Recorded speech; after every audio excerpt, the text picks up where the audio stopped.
kitab suci harus ditulis dengan cara-cara ini. Saya Pendeta Tan Honai dari Gereja Allah Gaifu. Ya, sebuah kitab suci itu harus ditulis, harus memenuhi syarat sesuai cara-cara ini. Pertama, harus ditulis oleh nabi dan atau rasul.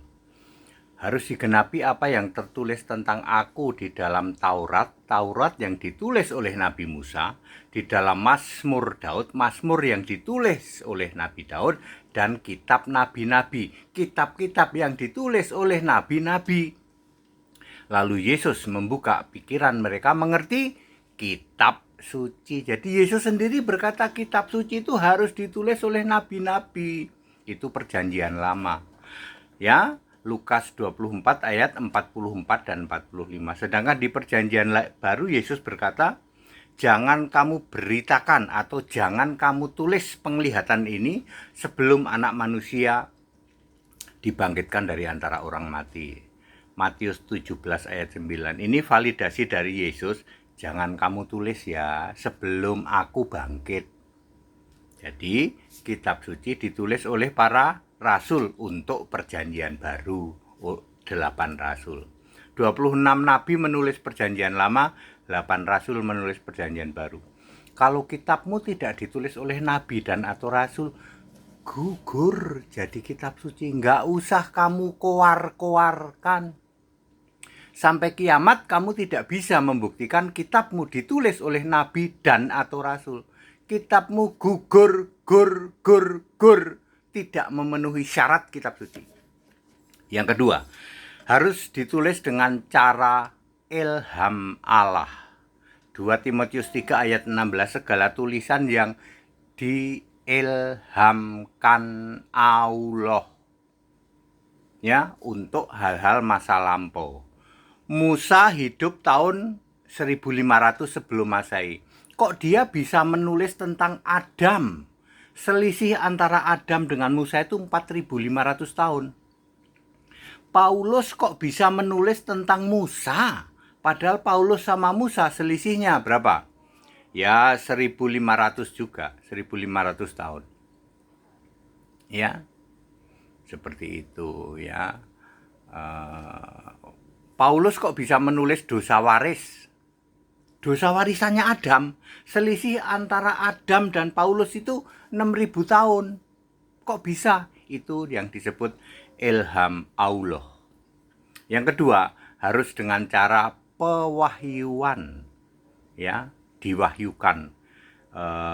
Wahyu 1 ayat 1 dan 2. Untuk present day, untuk hal-hal yang on the spot yang saat itu terjadi ya.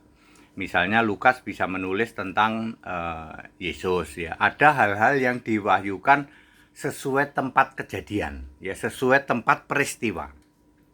Sesuai waktu peristiwa. Lalu yang ketiga, yang selanjutnya keempat adalah dikuasai roh ya. Jadi harus dikuasai roh untuk hal-hal masa yang akan datang. Nubuatan-nubuatan ditulis ketika dikuasai roh ya, misalnya Wahyu 4 ayat 2. Nah, berikut ini cara-cara iblis ya. Ini bukan cara penulisan kitab suci. Ada yang ngaku malaikat loh.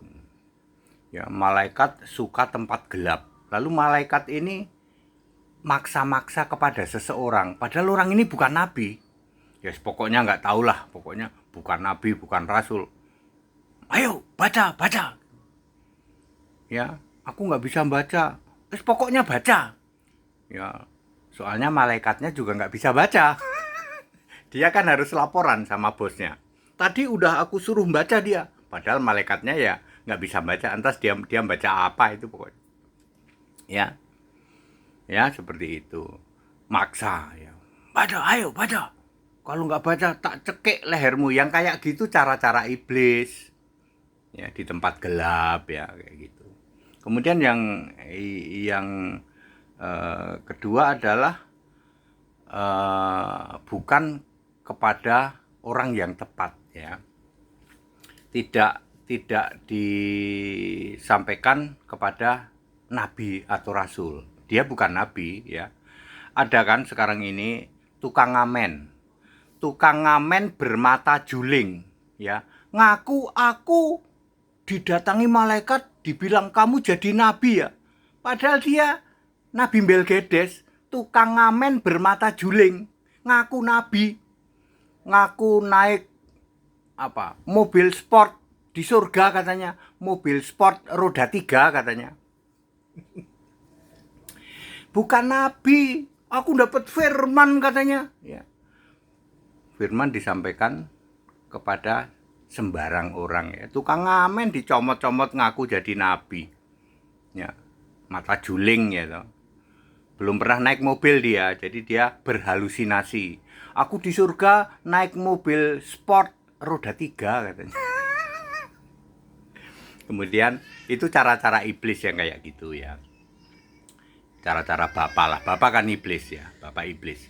Kemudian disampaikan kepada orang yang memang tidak kapasitas, nggak bisa nulis, nggak bisa baca. Kok dikasih firman? Padahal kitab suci itu harus ditulis. Kalau namanya kitab suci harus ditulis. Lah kalau dia disampaikan kepada orang yang tidak bisa nulis gimana? Ayo, ya. Itu cara-cara iblis. Jadi sekarang clear ya.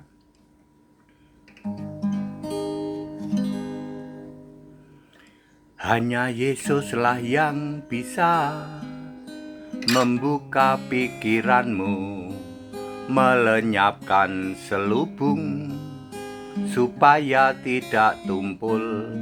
Pikiranmu kan dibuka untuk mengerti kitab suci, untuk mengerti kitab suci. Clear ya? Kalau kitabmu tidak ditulis dengan cara itu, gugur, tidak memenuhi syarat sebagai kitab suci. Walaupun kamu koar-koarkan setinggi menara BTS, namanya gugur ya, gur, tidak memenuhi syarat kitab suci. Kita Indonesia, kita Pancasila, toleransi harus. Haleluya, amin.